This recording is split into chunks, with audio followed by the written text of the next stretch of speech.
So I'm very excited to be able to be here and be able to bring to you this distinguished panel. Up here are some incredible people that we're going to spend the next hour with talking to. I know that the situation isn't the greatest because we don't have a stage and viewing can be hard. So please feel free to adjust yourselves, get comfortable, take up a little room in the aisle so that you can see. We're going to have a question and answer portion at the end. So write down all of those thoughts that you would like to ask. And let's get started here. Okay, so I have a little thing that I have to read, but don't worry, I've done this before. I spent like a decade on the radio.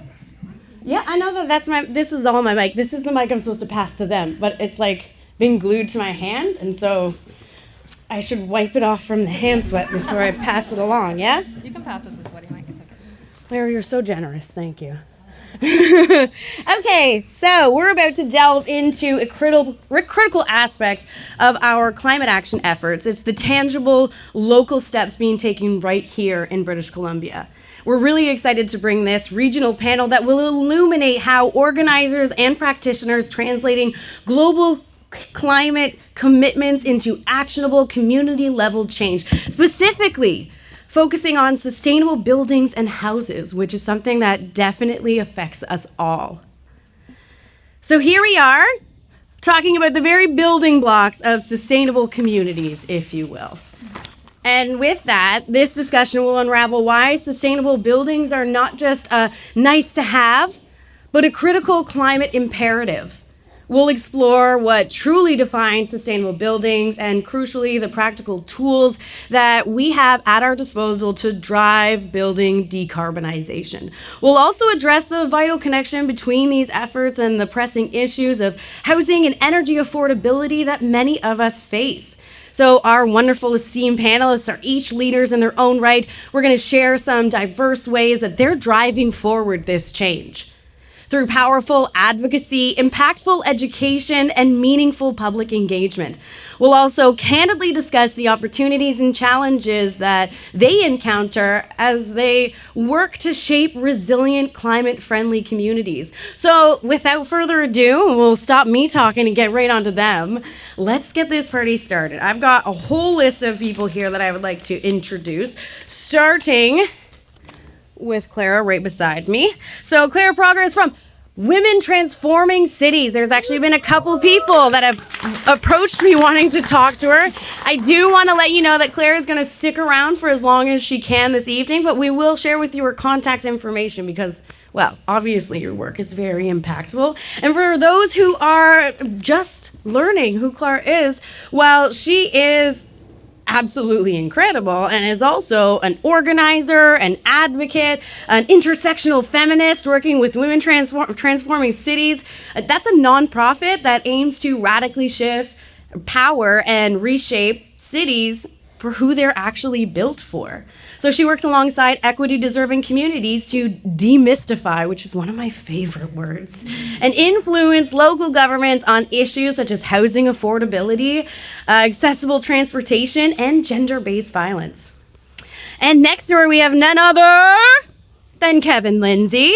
So Kevin is actually a 30-year-old tech veteran. Not that you would tell. He's looking fresh right from the womb. Or 30. Yeah, sure. Fresh from the womb, right? At 30 years old over here. Yeah, 30-year tech veteran, that being said. Yeah.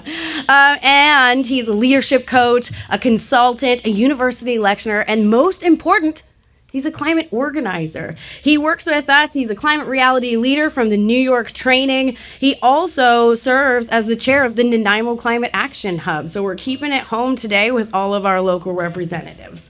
That's a grassroots organization that's associated here with Climate Reality Project, and their purpose is to advance solutions that reflect the urgency of the climate emergency through advocacy, local initiatives, and collaboration with other organizations. I told you, 2025 is the year of collaboration. And next, after that, we have Yasmin Abraham. She's from Kambo Energy Group. That is nothing to shake a stick at because she is a president. She is a co-founder of Kambo Energy Group. That's a social enterprise that reduces energy poverty and improves housing in communities that have historically been under-prioritized across the Pacific Northwest. Such vital work. And she's a leading expert on equity-based energy and climate programming, working with governments and utilities across North America to design and deliver innovative and inclusive solutions. And then we have Sunil. Singal is from Stand.earth. Now, he is actually the climate campaigner for their Safe Cities program. His previous experiences, I'm going to actually let you go into that as we learn more about you, because I don't want to let the cat out of the bag with everything, right? But he does support development of land rights on reserves with the Tsleil-Waututh Nation, and he's organizing with the Force of a Nature of Alliance as a climate action organizer for Metro Vancouver.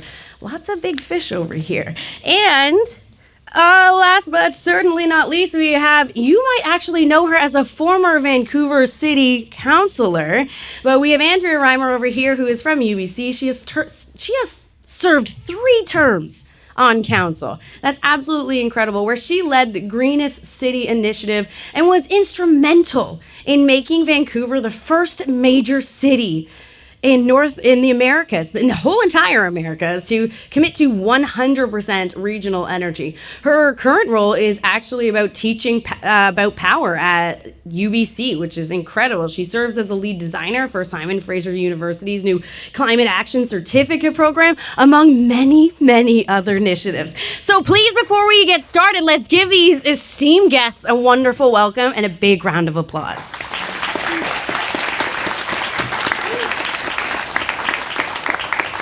Now, I've briefly touched on who they are, but not really on who they are, right? So let's take a moment and let each of them introduce themselves and tell us a little more about, well, their personal story, what led you to where you are now, and of course, introduce all of the organizations. Don't be afraid to humble brag. We're about it here. Does that sound good? Clara, let's start with you, since you're already holding the hopefully not still sweaty mic. No worries, it's not too sweaty. I'm speaking into this mic and the lapel mic, just confirming. Okay, great. Hi, everybody. It's really good to be here with you today and feel lots of energy and passion in the room, which is really cool to see. My name is Clara. I'm the manager of civic engagement and advocacy with Women Transforming Cities. I actually grew up in a small town in the Okanagan, but I moved to Vancouver over 10 years ago to go to UBC. And when I graduated from UBC, I had a few different gigs. I worked with the federal government, with Environment and Climate Change Canada. I worked for an Indigenous conservation financing nonprofit. And then I got this kind of strange job working remotely for a sustainability consultancy in the US. And I did that for almost 3 years, and I learned a lot, but I started to realize that doing that kind of more corporate sustainability types work wasn't really for me. I felt like I wanted something that I could more connect to my values and more grassroots organizing and system-oriented change. So I left that and didn't really know what I was going to do next. But I got involved with some grassroots organizing, kind of bridging social movements and electoral politics, and really felt at home there. So I wanted to do more of that type of work, and I applied for a job with Women Transforming Cities, or WTC, and started there working on a project to look at how municipalities, local governments were or were not progressing with the Truth and Reconciliation Commission's calls to action. We looked at municipalities across the province and asked them, hey, how are you doing with these calls to action that are very much applicable to you? And then some education for them to help spell out how they were in fact applicable. And after that, I stayed on with WTC in a more permanent role leading their local advocacy and campaigns. So I lead a program called Watch Council, where we seek to understand and navigate and influence local government policies from an intersectional feminist perspective. And that involves a lot of relationship building, a lot of civic capacity building, so helping people kind of understand what their local government does, the many ways that they can influence, better climate policy locally and better, more equitable cities that work better for all of us. Yeah, I'll leave it at that. That's wonderful. Thank you. Kevin. I'm next? Okay. Hey, everybody. So it's a great pleasure to be here. My first time in Van Dusen Gardens is an amazing place. As Ashley said, I'm a 30-year tech, let's call me a recovering tech professional. I had the opportunity to work in Silicon Valley for a long time. I retired from Adobe. You might know Adobe. Don't ask me anything about like upgrading your Acrobat Reader or anything like that, please. While we were down there, we had an opportunity to just engage with people who really cared about their natural environments and the beautiful ocean side, the mountains. We lived in the Santa Cruz Mountains for a while, and we developed a sensibility that I don't think we had so much when we lived in Calgary previously.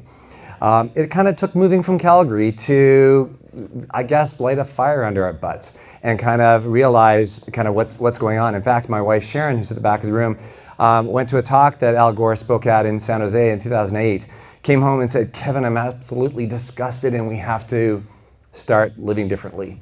And that was really the beginning of our journey.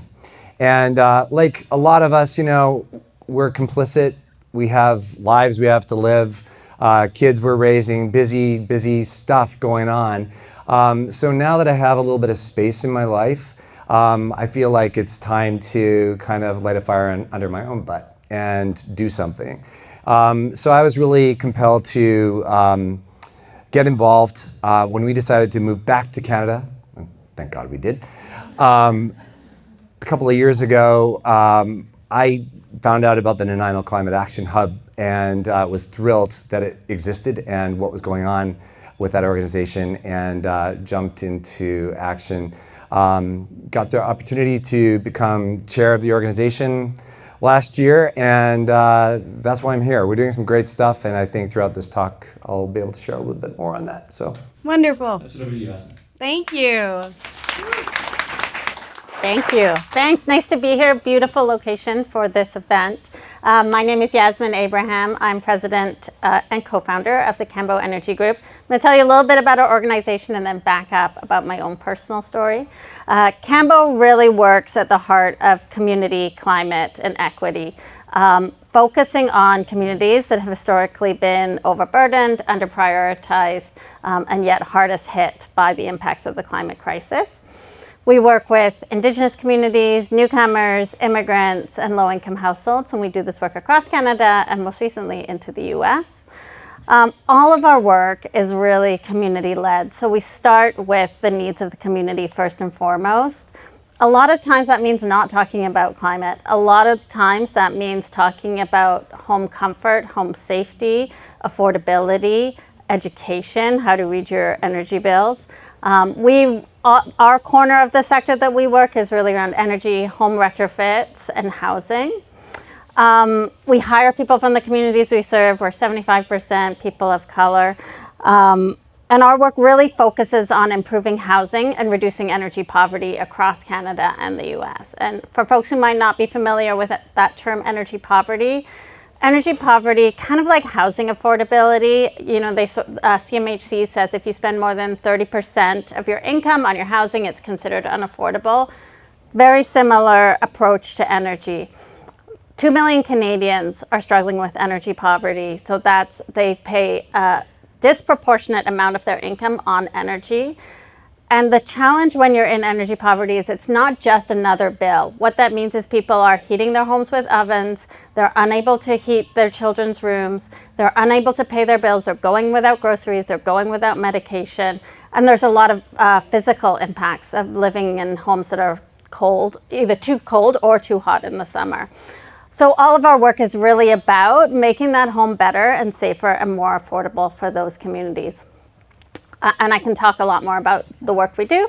My own personal journey, so we are actually a family-based organization. My dad started the organization in 2009, 15 years ago, long before anybody was using the word climate or equity. And I joined the organization. I did my MBA at a local university and was looking for a role. And my dad said, well, why don't you come help me? I'm doing some stuff. And I was like, well, what do you even do? Like, what is your business?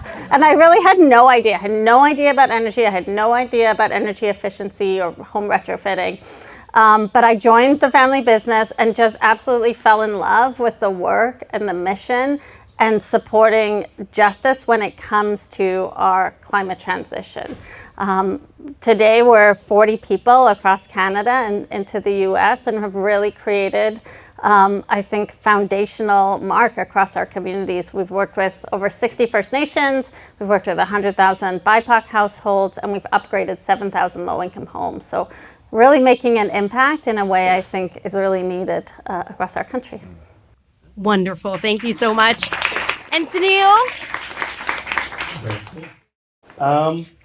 So I'm going to talk a little bit about how I got to where I am. So I was very skeptical about climate and being able to affect change. I was told to go talk to my MP, which I did, and they said, well, we don't really hear anybody talking about that. Maybe you should go talk to your MLA. So I said, okay. I go talk to my MLA. My MLA says, well, we don't really hear that from the community. Maybe in the future, if we hear something, we can maybe look and revisit that. So I say, okay. So I go to my local council. There's a motion coming forward from a local organization called Force of Nature Alliance. And they were working on this small climate policy that they felt could affect change, and it would. And council said, you know what? Okay, we'll take a look at it. If you bring enough people and work with us, let's see what we can do. And so they worked for a couple months, brought forward this policy, and council unanimously passed it. I was hooked. I decided to join Force of Nature Alliance. I now currently sit as president of that organization. And the reason why I fell in love with it is because you work with community. You work with a whole variety of people. You work with people who are fresh out of university to seniors who want to make an impact.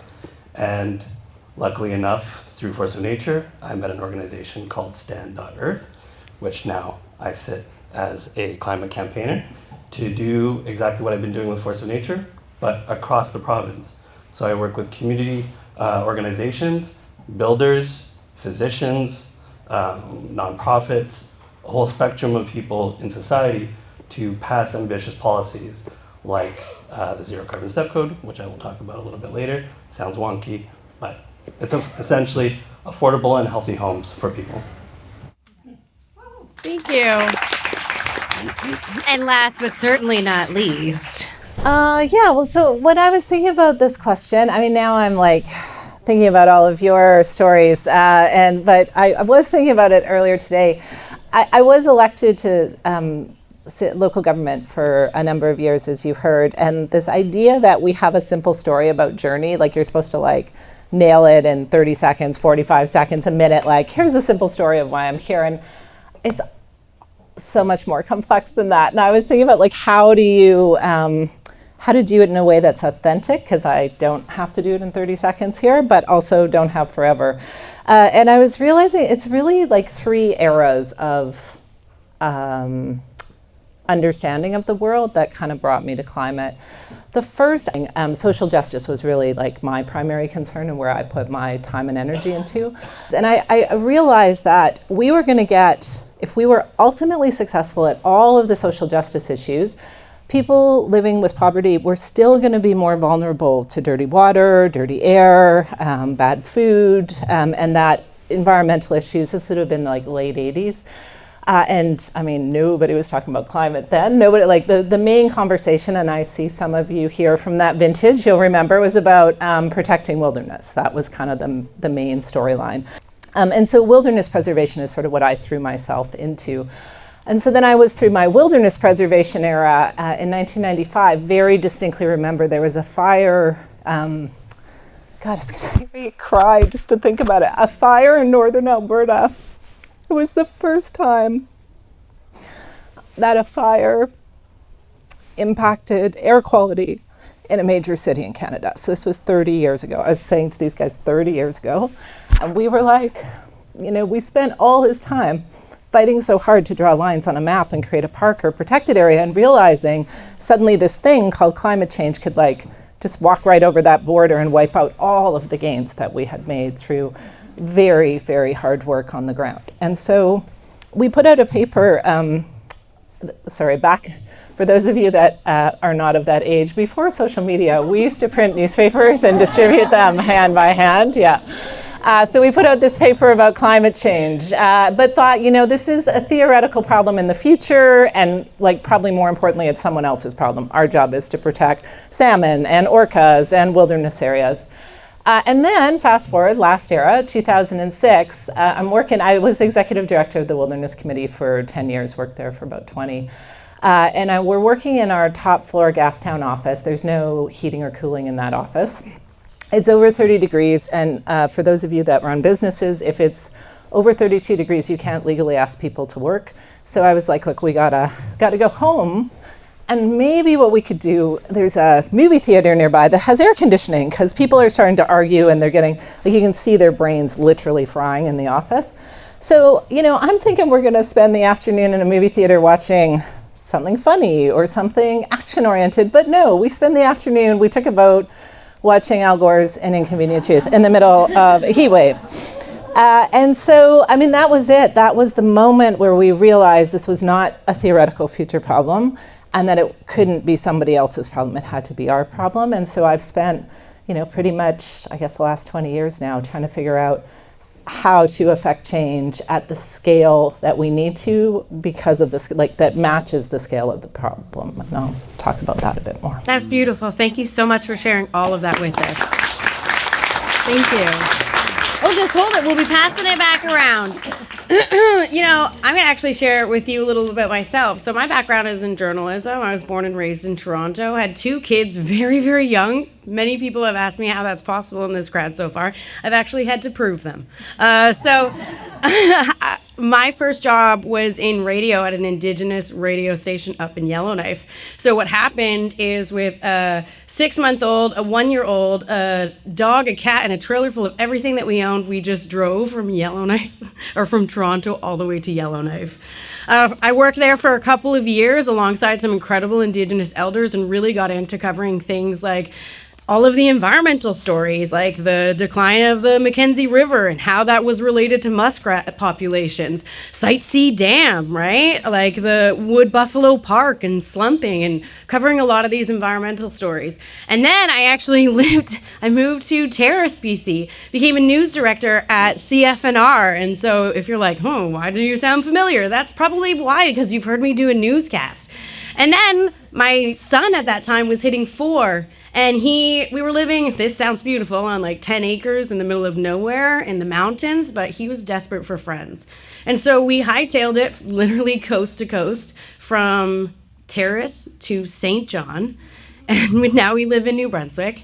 And that was the first time I ever actually worked at a commercial radio station. And when I was 15, I fell in love with radio, and I was like, this is what I want to do. Like, this is such a kick-ass job. Talk to people who do really cool things, and like be in the community. And obviously I don't ever stop talking. And then somebody paid me along the way. So I was like, this is obviously what I meant to do. But the reality of, like, when I achieved that dream job doing a morning show host at a rock radio station, what I realized is that I'm sitting in a dark room majority of the time with a super misogynistic and egotistical dude talking about whether or not Kim Kardashian's butt is real. And I realized that after covering things like the missing and murdered Indigenous women and girls inquiry and walking with the commissioners from Prince Rupert to Terrace and sitting in those sessions for days covering them, from covering the 2018, which at that time was BC's like precedent-setting wildfire, and then going to talk about Kim Kardashian's butt was really empty. But I had just had my third kid. I was on mat leave, and the Climate Reality Project, of course this was COVID, had finally gone online. When I was in Yellowknife, I had a teacher from my journalism school reach out to me, and she's like, you have to do this, you have to do this. But it wasn't fathomable to travel from the subarctic north of 60 to Denver when you have 2 young kids. And so this was the first time that I did it. And I remember very vividly watching Al Gore's delivery, breastfeeding my 6-month-old child as he slept in my arms, and realizing I have to, what am I doing with my life? I have to use this power for good. You know, like Ben Parker, throwback to some Spider-Man here, with great power comes great responsibility. And so I literally quit my dream job and started working part-time here at Climate Reality. I did climate communication and education at other organizations, and I just finished in December my Master's of Environmental Education and Communications.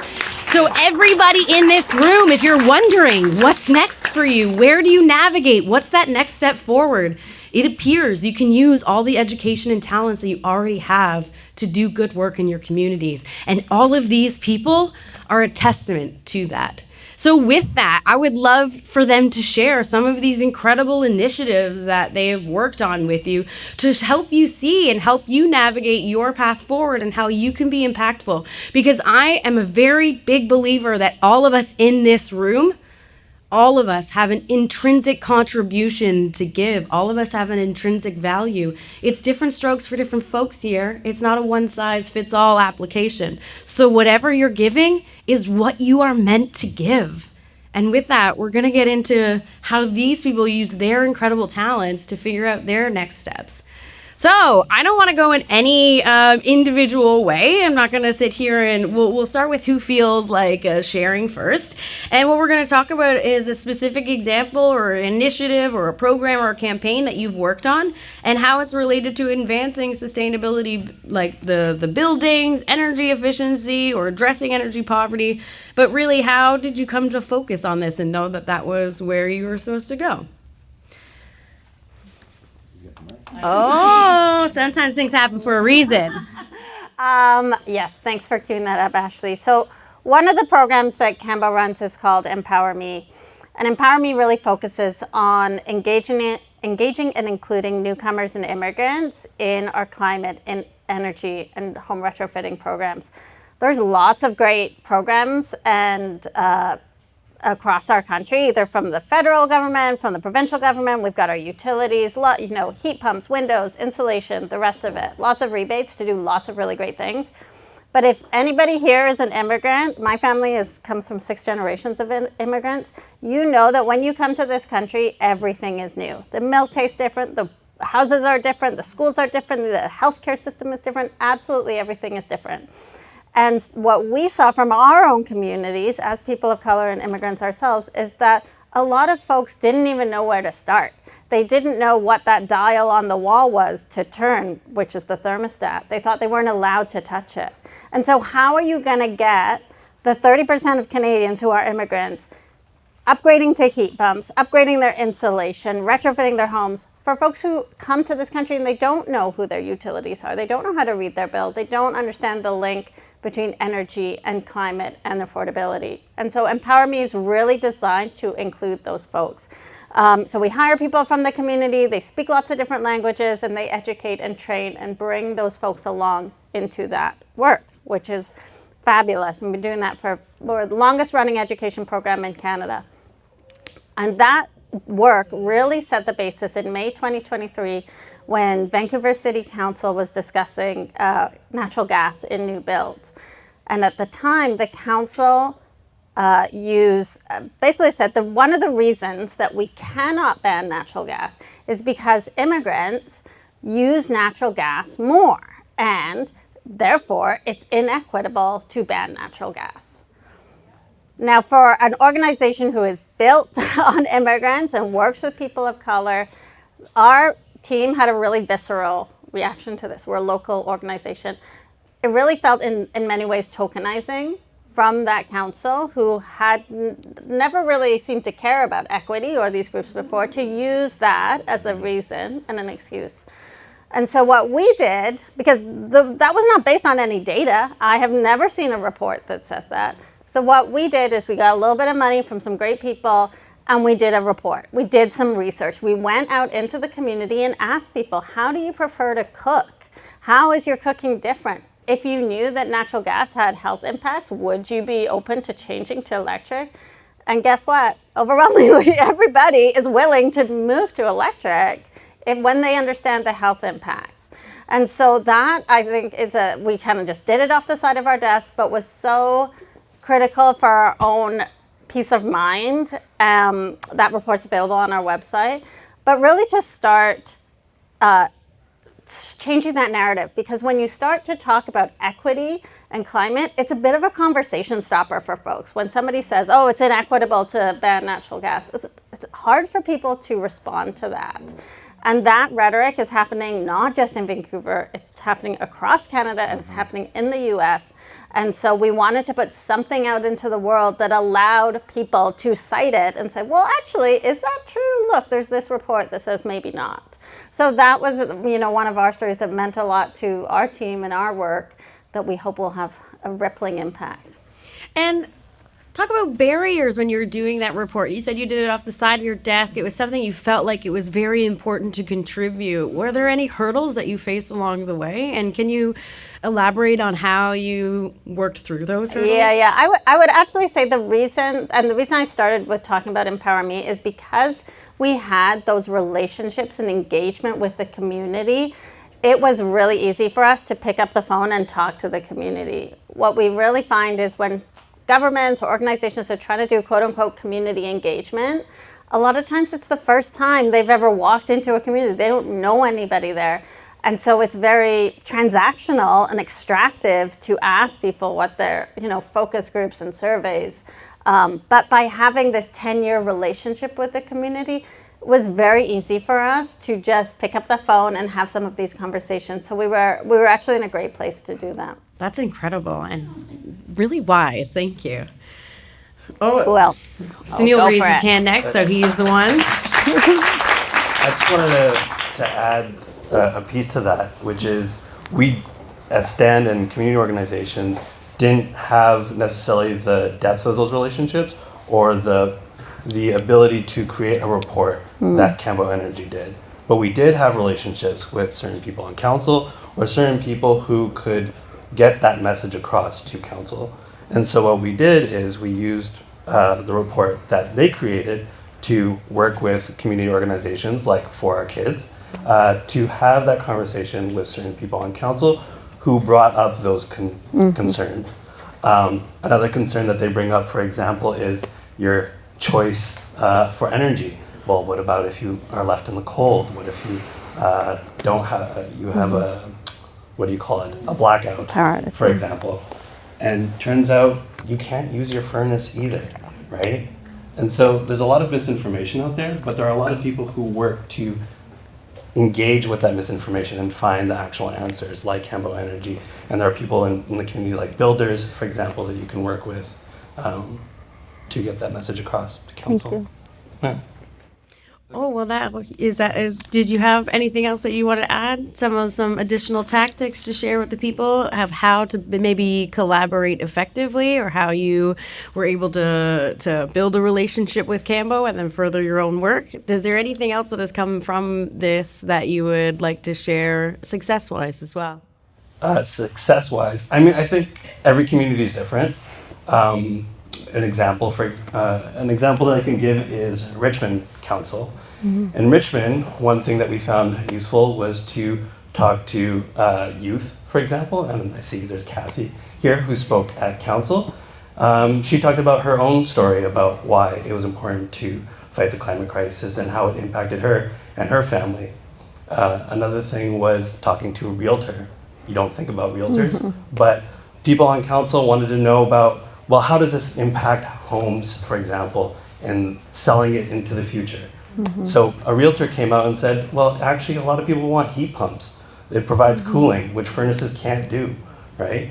And that's another equity piece that we don't talk about. A lot of people who live in rental buildings don't have the opportunity to choose whether they cook with a gas stove, whether they have air conditioning. I can talk about a lot of things, but I think, I don't want to put Clara on the spot, but I think Clara worked with a lot of community. Oh, what? Is that a natural segue? I think so. Do you want me to talk about that, or do you want me to talk about big picture answer to your initial question? A and B if you'd like. Respond, please. Yeah, sounds good. I will start big picture because I think it sets the context for the connection that we'll make. So one of the initiatives that WTC works on, it's an equity pledge for people who are running to be our mayor or our councillors. It's called the Hot Pink Paper Campaign. We all hate the name, but it's what we inherited, so it'll change soon, but for now it's the Hot Pink Paper Campaign. We start with a lot of community engagement with our members and with frontline organizations that we have built relationships with over the years. Going back to your point about community engagement being a relationship and a two-way street, really important piece of wisdom. So we engage with community and take what we hear from them on what they want to see from their elected officials and develop several policy asks for people who are asking for our votes for city council. And we develop these commitments and say, hey, you are campaigning to be my representative. If you're elected, if you're successful, will you do these 8 things? And if they say yes, we say, great, thank you, talk to you after you're elected. That's what we do. The third step of the campaign is accountability. So we track the council motions and reports that are coming forward and say, okay, this is related to our ask on non-market housing. These councillors said that they would make it easier to build non-market housing, but they voted against this initiative that would do that. So they're backtracking on their promise to us. And we do that for a whole bunch of motions on a few different topics that I'll talk about. And then we publish an accountability report to say, which councillors are following through on their promises and which councillors are maintaining the status quo or moving us backwards. And some of the policy asks, I kind of have to laugh at myself a little bit because I mentioned before leaving this corporate sustainability world, and I was kind of like humming and hawing about it at the time to a degree because a lot of my experience had been related to climate action or climate change, and I was like, I'm kind of leaving that world, like that experience seems valuable. So I kind of have to laugh at myself now because when I look at the asks in that report or in that campaign, a lot of them are related to climate change, if not directly, then indirectly. So for example, there's some policy asks around the missing and murdered Indigenous women and girls, calls for justice, non-market housing, which I mentioned, and non-policing community safety interventions, which may not be directly related to climate, but they impact the people that Andrea mentioned are going to be most impacted by polluted air and displacement from climate events, etc. But some of the policy asks are very directly linked to climate change, which is kind of how I ended up working with Sunil on the natural gas ban, reversal of the natural gas ban in Vancouver. One of our asks for Vancouver City Council is to fully fund and implement the Climate Emergency Action Plan in order to lower Vancouver's greenhouse gas emissions in line with what science says is needed for the climate emergency. And then another one of our climate-related asks is cooling in buildings. We wanted to ask council to implement a maximum temperature bylaw so that especially tenants in older buildings that don't have the option of heat pumps and often don't have air conditioning units or maybe even have windows that you can open will be safe during our increasingly frequent heat events. And then we also had an ask around free transit for youth because free transit or better, more accessible transit in general helps embed climate-friendly habits early. And it's also a really important accessibility and affordability intervention for low-income communities to be connected to their family, their health services, and be able to afford to move around their city. So that the climate emergency action plan policy ask for council is kind of how I ended up working with Sunil and others on holding our city council in Vancouver accountable for, not adding a very harmful pollutant back into our buildings. And we collaborated with a whole bunch of different organizations. It was chaotic and wonderful at the same time, kind of sharing different information that we had heard from city councilors to timing of when you could go and speak at council, to how does that process even work? What is it like to stand in front of 10 elected officials and say what you need? How can we prepare our community members for that experience and skill them up so that they feel like they're equipped to raise their voices and speak about the things that they need to talk about? I can't remember exactly the connection I was supposed to make to what you were saying, but I think you did somewhere. Now, from my experience, accountability and politicians don't really go hand in hand. Do you get a lot of pushback in your work? And if so, how do you deal with that? Yes. There is this thing called politicians lying. It is very unfortunate. So that has been a challenge at times. People will see the commitments that we publish and they'll be a little bit surprised sometimes at saying, oh, okay, this party or this politician said they would do this thing, but their track record, doesn't align with those actions. So it's a challenge, but we also approach that with, the emphasis isn't just on the election. It's also what happens after the election. Who we elect matters, but staying in a relationship with them, being very persistent and in their inboxes and in front of them and at community events with them after they're elected is also very important, because they will be more likely to listen to you if they see you a lot or hear from you a lot.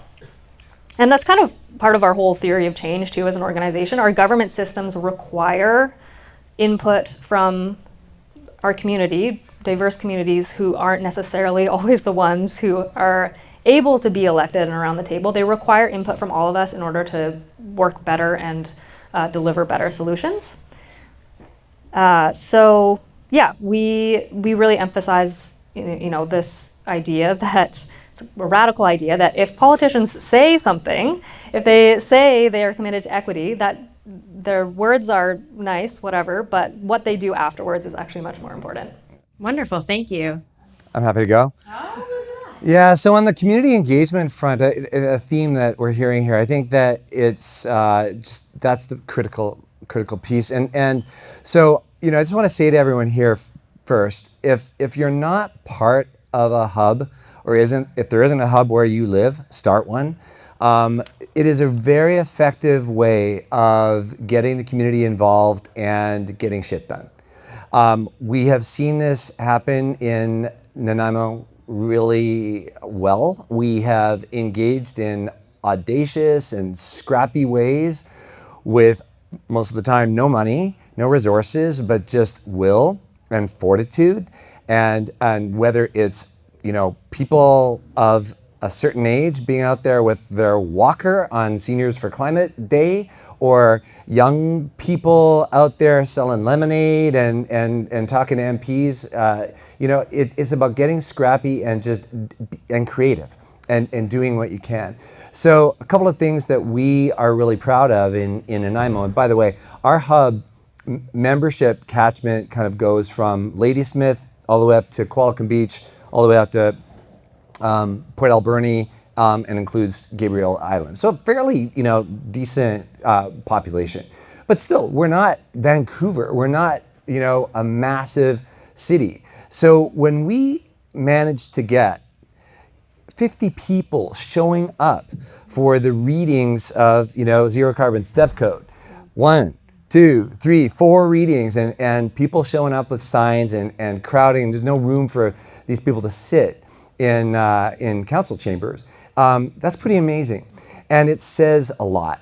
So when you build as a hub, when you build your membership, you've got a strong voice. It's important to go to your politicians and say, we're not just speaking for, 8 NCH board members, we're speaking for 300 members. We're speaking for a subscriber list of nearly 1,000 people that want to hear what we have to say on a monthly basis around the issues facing us here locally, as well as globally, and the actions that can be taken here locally. Like we're not powerless just because we're living on Gabriel Island, for example. Like there's stuff we can do.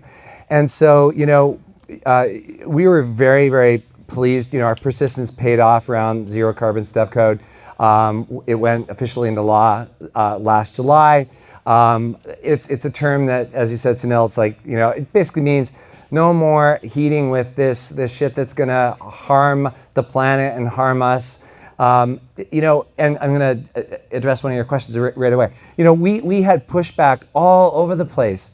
People writing in to the Beefs and Bouquets in the local newspaper saying, why should we have to give up our barbecues? And that was fed by, Jennifer, to your point around disinformation, from the Alberta War Room and from, some Patio and Hearth Association of Canada was attacking us with full-page ads in our newspaper. This is an Ontario organization. We got some attention, with our actions. And this is a grassroots organization. Nobody's paid for any of this. This is people showing up to just do this stuff. The other thing around affordability and equity, how many of you have a heat pump in your home? Just raise your hand. It wasn't cheap to do it, was it? And so when you got the bill or got the quote, chances are you just got this like all up quote. It's going to cost you $19,000 or $30,000 or whatever. Well, our hypothesis was that, when you actually start looking at this and breaking it down, you look at equipment versus labor, and it could be more affordable.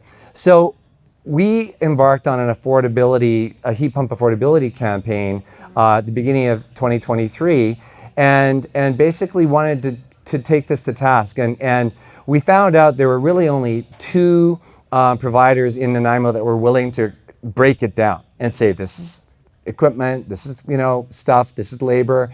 As of last week, our letters to Adrian Dix's office hadn't been responded to, but we just a couple of days ago got a response back, basically saying, don't worry about this. You don't need to concern yourself with this kind of stuff. And we're just calling bullshit on it. There's no way we're going to just put up with that answer.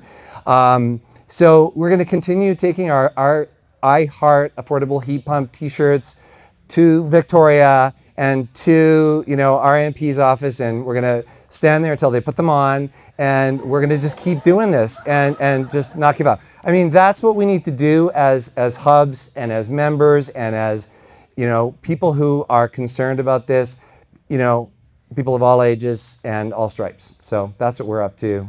Those are some of our successes. That was powerful. Thank you, Kevin. And if you guys want to learn more information about your hubs, all of your table mentors have a list of the local BC hubs. So please learn more about the local groups. And if there's not one in your region, well, we can help you with that. And there's Sherry in the back. Yeah. That's our Community Climate Hub manager, the wonderful, incredible, impactful Sherry Wu.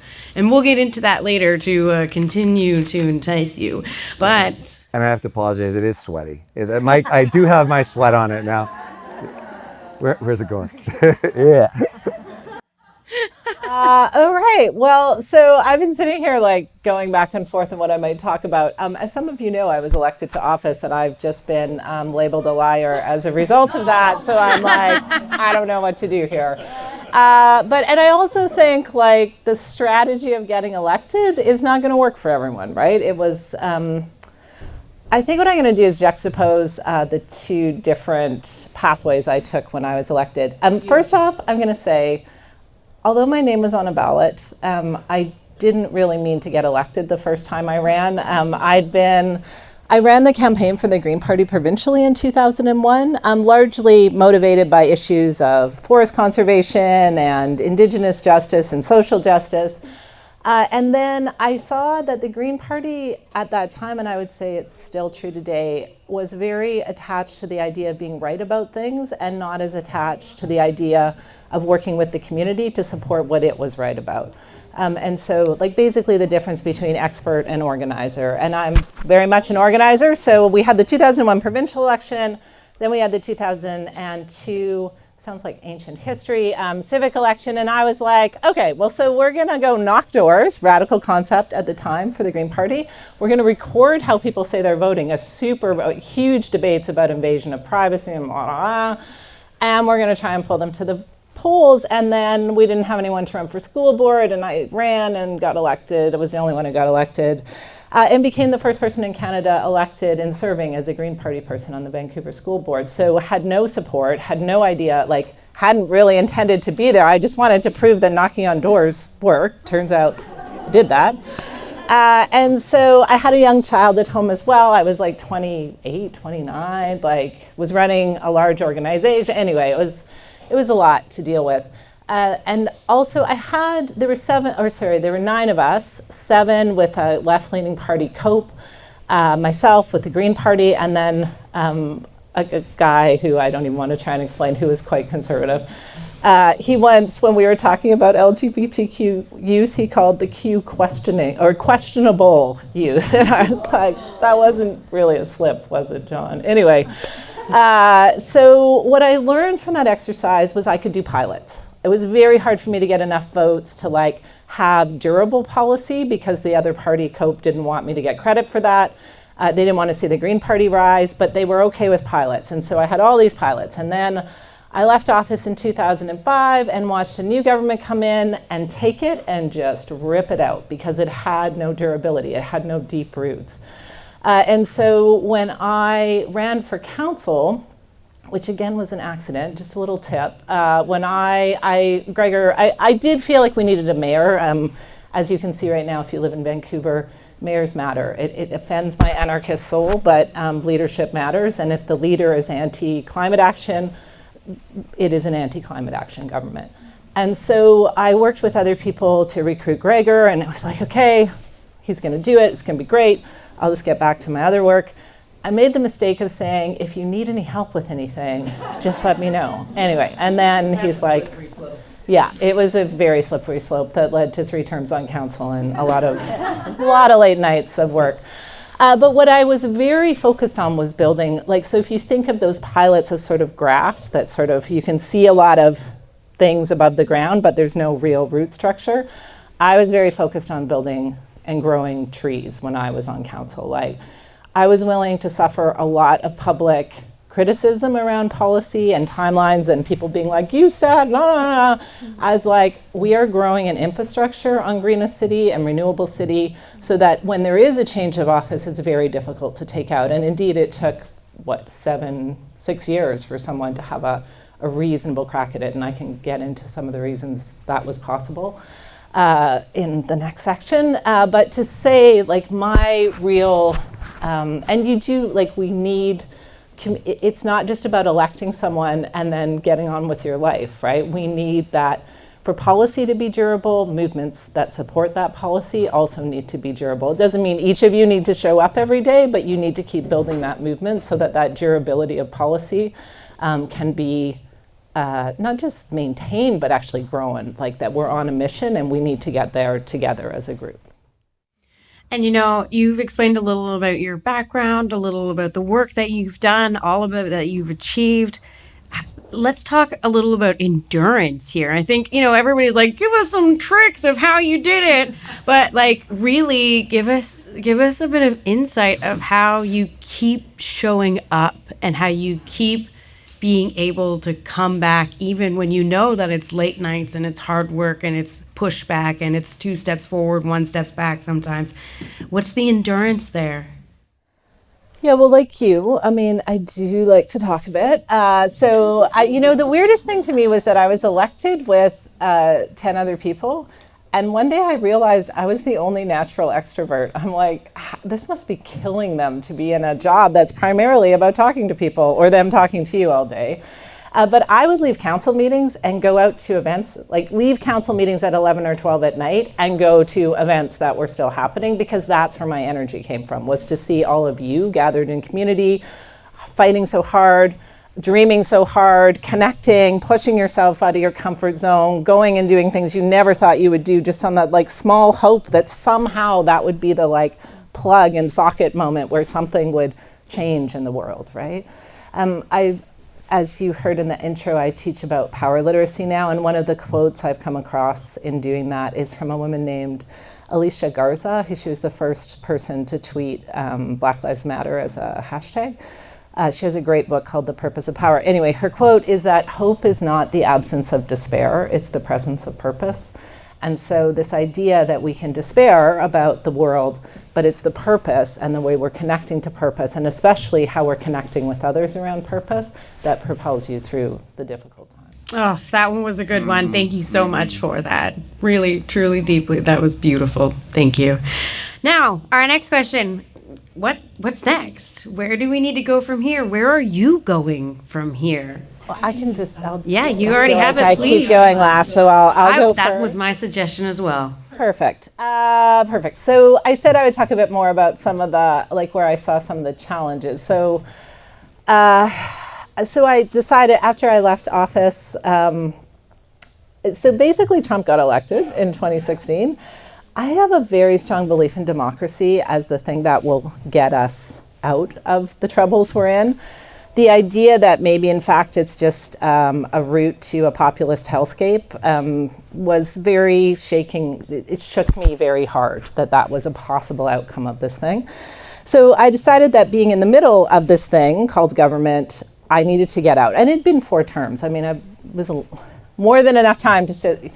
One of my colleagues counted up that we spent over 10,000 hours just in public hearings, like forget council meetings, et cetera. Like I just needed a break and a change of perspective.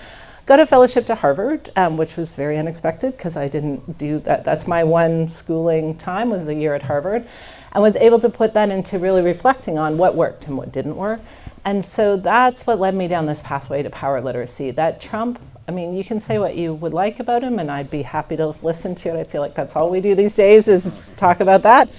But he's very power literate. And if we refuse to accept that we have power, refuse to accept that power exists, refuse to accept that we have power, and refuse to become literate and competent at using it, it's not even like we're on the field and losing. We're not even on the field. We're like way off in some other universe, and people like him are always going to win. And so I have really invested my time into power literacy and understanding power better.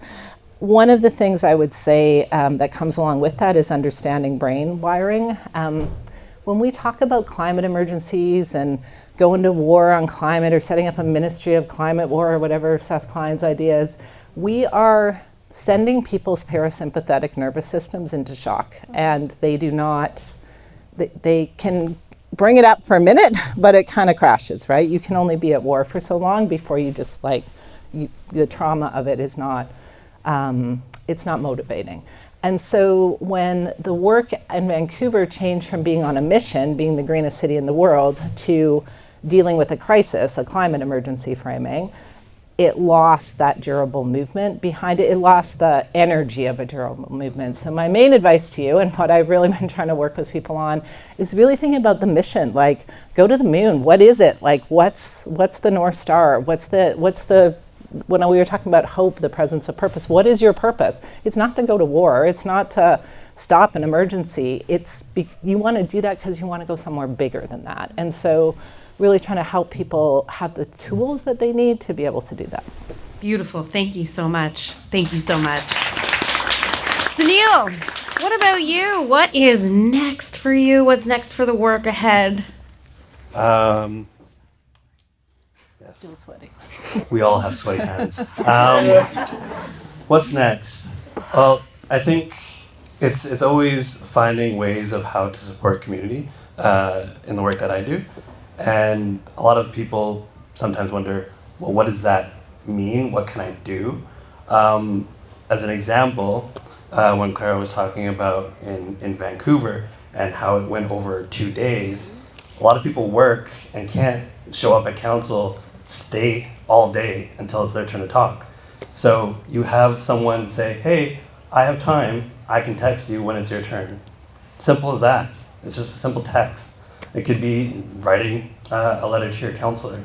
It could be, if you're a teacher, getting some of your students to show up at council. There's a variety of things that people can do. Another example is if you're an artist, you can do drawings, you can do paintings, you can make posters. Another example is maybe you're a musical artist. You can hold a concert to raise funds to help support grassroots organizations, do more effective organizing. And so one example that we're doing right now is in the city of Coquitlam. City of Coquitlam right now is talking about whether they should get gas out of new buildings. And it's another wonky policy, but essentially what we're asking for is to get that nasty stuff out of buildings to ensure that they have healthy, affordable homes. And one thing that council has said that they haven't seen is, well, we're not seeing people show up, talk about climate. Why should we care? Well, here's an opportunity. Coquitlam City Council, it's an unfortunate timing, it's at 2 p.m. But CAPE, the Coalition, Canadian Association of Physicians for the Environment, thank you, is doing a delegation at 2 p.m. And if you're in Metro Vancouver, we would love to have you come join us at 2 p.m. to show your support for a small climate policy that may have a big impact. Beautiful. And a clear call to action, people. Thank you for that so much, Sunil. Yeah. That is a good question. Yes. Monday. Yes, Monday, March 31st. So very soon. Coquitlam, 2 p.m. Be there. Yeah, if you can attend, we would love to have you. Thank you. And thank you to the person in the back.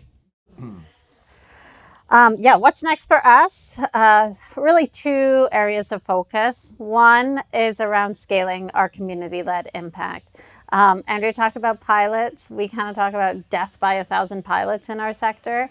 But Empower Me really did start as a pilot, a little thing that we kind of threw together.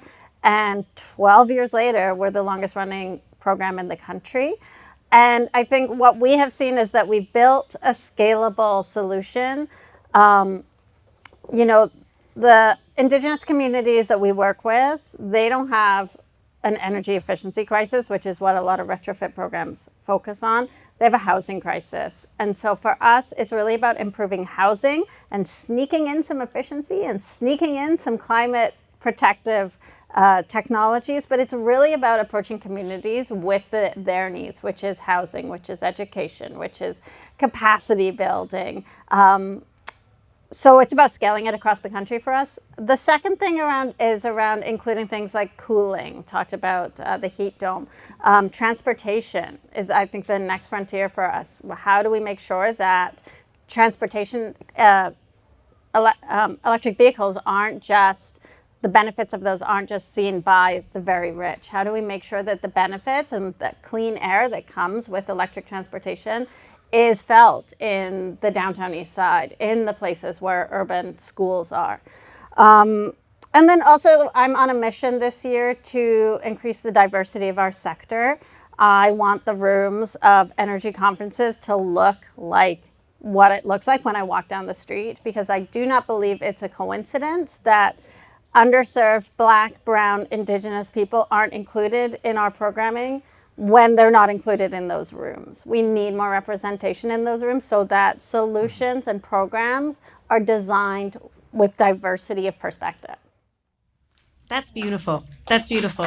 I have an 11-year-old son, and I tell him often, if you're at a decision-making table and everybody looks like you, that's probably not a good table, and those decisions are probably not good decisions for everybody. Yeah, so many great ideas and insights. I'd love to stay connected with everyone here on the panel. Because we're best friends. Yeah, absolutely. So I never really signed up to be a choir director, but that's what I find myself in. That's the role right now, and oftentimes I'm preaching to the choir. I think we all know that. Look at you all. You're all members of this choir. Hallelujah. And so someone said to me recently, that's okay, because we can always sing better. So that's one of our goals, is just singing better, being more effective, but we do need to recruit more singers to the choir. And we need to go out there and we need to find those voices. And to do that, we know that we need to connect with people in ways that will resonate. And we need to, I love what you're saying. Just the other panelists were talking about like climate crisis and climate emergency and this guy's, yes, it is. But that isn't the story that's necessarily going to work to recruit more people to my choir. And so how do I do that? How do we do that? We need to listen to the wise words of people like Catherine Hayhoe, and we need to express gratitude. I love the gratitude circle. Like, what is it that we love? What are we grateful for? What do we want to defend? What do we want, to have live on in forever, so that future generations can appreciate? All of those kinds of things are really, really critical to us. Then the question is also, so that was one thing. Sďwməthkվəy. Nanaimo has not signed on to Sďwməthkվəy. I'm not going to say that it's something we'll necessarily attempt and be successful at this year, but it's absolutely something we have our sights on, and we've seen it happen throughout many municipalities here in BC. I think, as Al Gore said, who needs to be held accountable for this crisis? Who has known for more than 50 years the primary cause of climate change? We know who they are, and they need to be held accountable. So will Nanaimo and will Nanaimo Climate Action Hub pursue Sďwməthkվəy as our primary campaign? At some point, yeah, I would say. Thank you for that. We always say this isn't a left versus right situation. This is an up versus down situation. So let's, 2025, year of collaboration. And that's what it's all about. Yeah. Right, remembering who the real villains are. What is next for us? Well, we are starting to think now about what our next renamed equity pledge for local government candidates will look like for the 2026 local elections. I know we're in the midst of some local elections right now, but we're already thinking about the next ones. And starting to think about what our policy asks, policy demands will be. And if that's something that you would like to contribute to, please become a member or follow WTC, because we'll have lots of opportunities for engagement. We want to hear your ideas.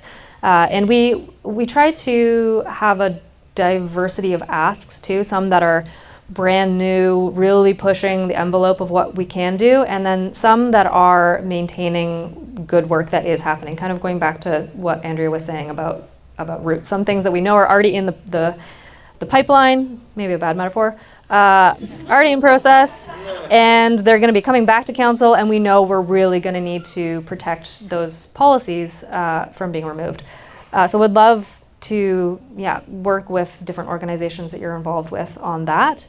But we also, that's in Vancouver, we also want to be supporting work outside of Vancouver as well, doing a lot of civic education, we run some workshops about what is intersectional feminism. It's a word that we use a lot, but what does it actually mean, and how does it apply to our work? So we'll be working with various groups outside of Vancouver on some of that work. And then kind of very short-term focus, there is a by-election coming up in Vancouver. Are people here from Vancouver? Yes, okay, hello. If you haven't voted already, and if you are eligible to vote, please do so. It is very important. I would like to also say, not all politicians lie, and there are some very good candidates running in this election who will be champions for affordability and climate action and many of the things that we've talked about, and Andrea will tell you who they are. So yeah, it is really important. It's one of the many ways that we can shape our city. So April 1st is your next chance to do that from 8 a.m. to 8 p.m. at City Hall. And April 5th is your last chance to do that from 8 a.m. to 8 p.m. at any community center in Vancouver. In the last by-election, only 1 in 10 or 1 in 11 people who are eligible voted. So it is a really big opportunity to have your voice heard. And then beyond that, we're going to continue to emphasize the work that we do to showcase the opportunities that local governments have in particular to be really important sites for our movements to get things done. Because we have a lot more power in some ways when there's 50 people at a local council than we do when there's maybe 50 people asking for something on a federal level. Sunil illustrated that with kind of being shut down by senior levels of governments initially. And also just the power of movement building and working across different types of organizations, different ways of working together in our local communities. Wow. Incredible. I just have to say, let's take a moment to appreciate these powerhouses right here. I have this whole team, this whole room, such a deep well of gratitude for you. All of the experience and insights that you shared with us, all the solid work that you do, all the inspiration that you spread. Honestly, I know that sometimes we don't want to celebrate ourselves, but let me take this moment and fangirl over all of you because it's incredible and inspiring. And I have to say, climate action can be fun. I have never been part of a community where I've felt so understood, so accepted, so held deeply as a person, as an individual, creating relationships with people.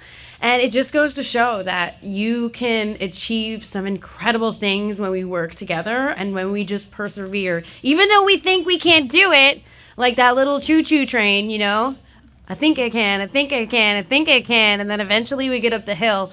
And once we get up that hill, that view, looking back at all of the things that we've done, is obviously incredible. So thank you all. We do have some time for some questions from the audience. If anybody has some, I would really love to hear them. And of course, I'm assuming, maybe projecting, that my esteemed colleagues here would also love to answer them. So does anybody have any questions? Yes. With climate action, sometimes when you put a policy in place like the carbon tax that fallen apart recently, people start to hate it because it affects them. How could you keep the question popular, a policy popular when it impacts people in a hard way? How can you keep a policy keep going if it's impacting people in a hard way? That's a great question. Oh yeah, of course you can, Andrea. It's an Andrea question. Although while we have the microphone, Sean Orr and Lucy Maloney, if you're in Vancouver. Right? Okay, so answer to the question. So again, the mission, right? Recruit people to go on a mission with you. And when it becomes a policy as opposed to a mission, somebody is always going to hurt from a policy, right? That's just every single policy has winners and losers, and that is the challenge of politics. So I like to sort of think of it like a funnel. So in Vancouver, first we asked the question, and just for framing, this was 2008. Stephen frickin' Harper was prime minister. We had Gordon Campbell, who was okay, but then we quickly had Christy Clark, okay on climate, and only certain parts of climate. Anyway, the point is, it was hard times, and nobody was talking about climate as the main problem out there in the world. So, we asked the question, is it worth being the greenest city in the world? And people are like, okay, sure, why not? Why not try that, right? And so maybe we lost 10% of people on that question, but 90%, give or take, were yeah, greenest city, great. So then we went around the world and we looked at what are the greenest cities doing in 10 different areas? And so people are oh, okay, well, that's what it takes to be can't really argue with that. It's what's happening. And people are okay, I'm okay with that. So now we're getting them down a funnel that's going to end in bike lanes. I'll just blow the ending here.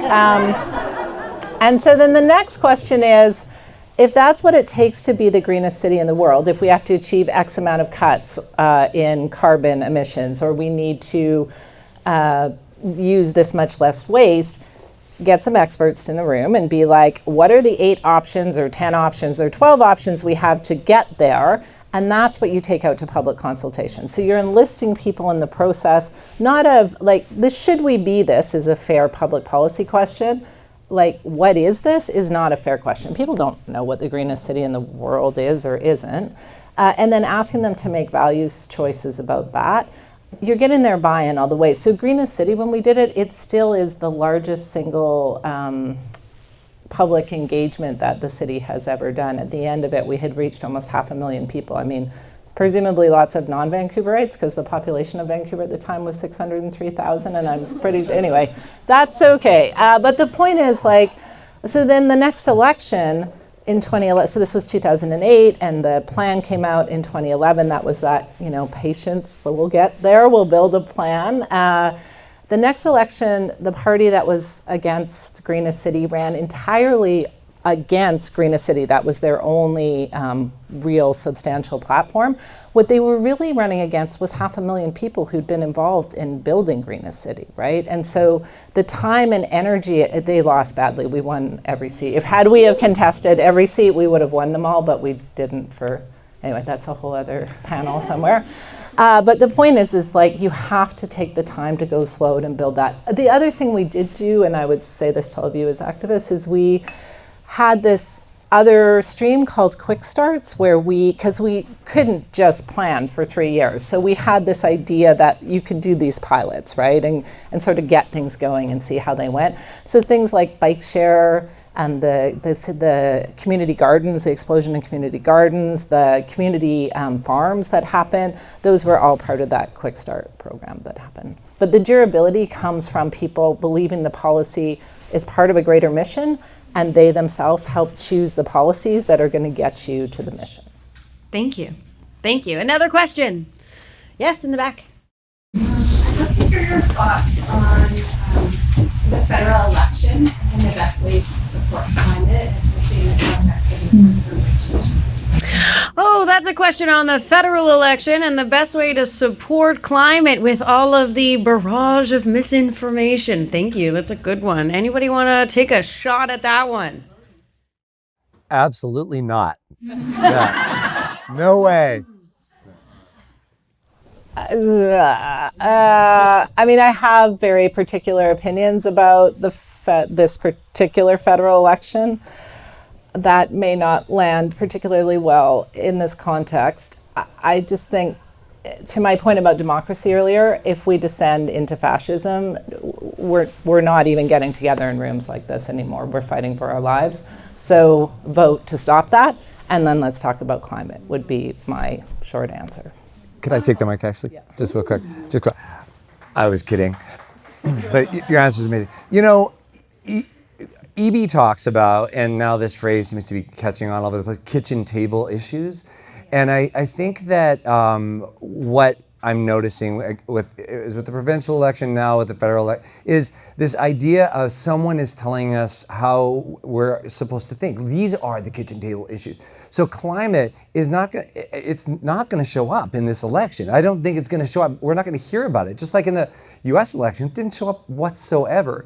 So I think that if your question is around even knowing how to vote and how to begin, we're all perplexed, I think, because no one is talking. So I think we have to show up at the forums. We have to be there and make sure that the questions are being asked, because they're not being talked about. That's how I see it at the moment. And demand comprehensive platforms instead of slogans. How about we go with that? I'd like to know what you actually stand for instead of what somebody paid you to rhyme with, you know? Yeah, nice little rhyme. Maybe you should be speaking to this, because I'm about to repeat something that you said, but yeah, you talked about doing housing affordability and sneaking the climate action in there. That's one approach. It's true. People are worried about how they're going to pay rent, how they're going to get food on the tables, and climate can feel really far away, but it is very connected to every other issue that is important right now. It is very connected to the housing crisis, where we build housing, how we fund housing. It's very connected to transportation and how we move from A to B. It's very connected to Indigenous sovereignty. All of these issues are not, they don't get their own separate bucket. They're very tangled up in each other. And we, I think, as climate movement activists, need to be better at making those links for people. And it has to do with public infrastructure and what kind of, public health and public infrastructure we're funding. So we need to work at integrating climate solutions into the solutions that feel maybe that they're more front of mind for everybody else right now. Really good. Yeah. Very good, very good. That was absolutely wonderful. Thank you. A lot of people think that climate change is the issue that we're fighting against, but climate change is actually the result of a number of other oppressive issues. You can't cherry pick and select solutions. We need to lift everybody up together. We need to work unanimously and intersectionally on all of the things, and then that will result in the results that we want. And we have another question. Yes, please. So in this province, we recently had an election. I guess we may have some stability for a few years. And we have close to a minority government, with the Green Party actually, at least in my perspective, not being all that vocal on climate issues. What conversations should we be having? Can we be having? How can we work with this minority or close minority situation and get the Green Party fired up and working on climate issues, or have I misjudged them?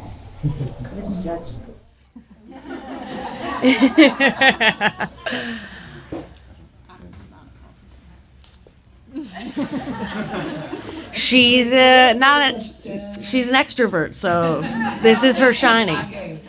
Yeah, I mean, go meet with them. That would be the simple answer, right? We've asked for a meeting. Hopefully we're going to get it. They've responded to the request. But what conversation should I be having with them? That's really what my question is about. So we've taken some baby steps. But what do you want? What's your purpose? What's the goal? Let me give you an example. Yeah. We have a Climate Accountability Act, which says that the province is going to try and reduce greenhouse gases by 40%. The time range was between 2007 and 2030. We're 5 years off. We keep getting accountability reports from the provincial government, the Minister of the Environment. Basically, the last report said, well, we're going to hit our target by 96%. And in the meantime, they're saying, but we have lost 3%. We're actually increasing our emissions, not decreasing them. That accountability report goes into the legislature, and the last report went in. Nobody in the Green Party said anything about the fact that accountability report is bogus. How do we get something? I mean, that's an example of getting them fired up. I hear them, they're sort of, well, we're going to do a little bit about the, we're going to look at the climate safe BC policy or whatever it is, but nobody's holding the feet to the fire and saying, so I know that we're in a situation where the Conservatives almost won. The NDP are backpedaling on climate, and we're canceling the carbon tax. So because they're trying to, avoid the Conservatives winning the next election, but we're going backwards. Mm-hmm. And on terms of our goals, we're not actually getting anywhere.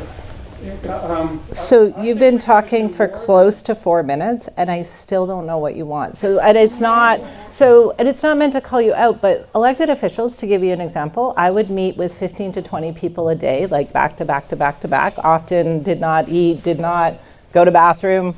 Most of them would do very similar things. They'd come, they tell me all the problems, very aware of the problems. I don't mind listening to you recite the problems, but I hear, an elected official will hear that all day long. What they're interested in is what you see as the solution, and particularly the solutions that you're prepared to stand behind. So we all know climate's a problem.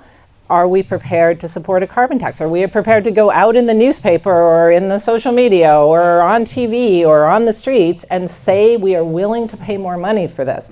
If that's the case, then please go meet with your elected officials, because they need to hear that. So I would say sharpen the ask. Of I would meet with people for between 15 and 30 minutes each. It's always a trade-off. Do you meet longer and meet with less people in a day, or do you meet shorter and more people? Of the 15 minutes, often people would spend 12, 14 minutes telling me about problems, and we'd have no, and I'd be like, what we just did, I'd be like, what is it that you would like me to do? So maybe I'm asking the wrong person the question. I'm on the board of directors of WeCan. Yeah. We're just setting up a program. We've got, I don't know, we claim to have 280 members. I don't know, I'd say at least 100 of them are active, including Nanaimo and New Westminster. And many of the people in here are, you know, the dual membership in both WeCan and in the Hub movement. But we got to get organized and get our voices together and start speaking out about what's happening on the provincial scene, because the provincial government really controls the power of the municipalities and what they can do and what they can't do. For example, the provincial government doesn't allow municipalities to require retrofitting, so we're only going to address the new housing stock, as far as I can, at least. And I hate to kind of curb this question. I do think that these people are going to be around for a couple minutes, but unfortunately, we're kind of like reaching to the end of this panel time, and we don't have any more time to follow up. But I do encourage you to continue this conversation. Andrea, is there anything else that you would like to say? Yeah, I guess it's just like 100% of the people, and I'm not lying, that came to meet with me who had a clear ask within the jurisdiction of a municipality to act, I could do the thing for them 100% of the time, including getting like $1 million for the Mural Fest, right? Like not small things, right? But most people, as I noted, came to me without a clear ask, or a clear ask that came at minute 14 out of 15, and it wasn't within my authority to do, and we all felt frustrated by that. They felt frustrated, I felt frustrated. So we have to learn 2-minute briefings. Yeah, and clear, don't tell me the problem. I know the problem. The Green Party definitely knows the problem. What's the solution you're prepared to stand behind, and be very clear about it? Wonderful. Well, with that, I want everybody to give a huge round of applause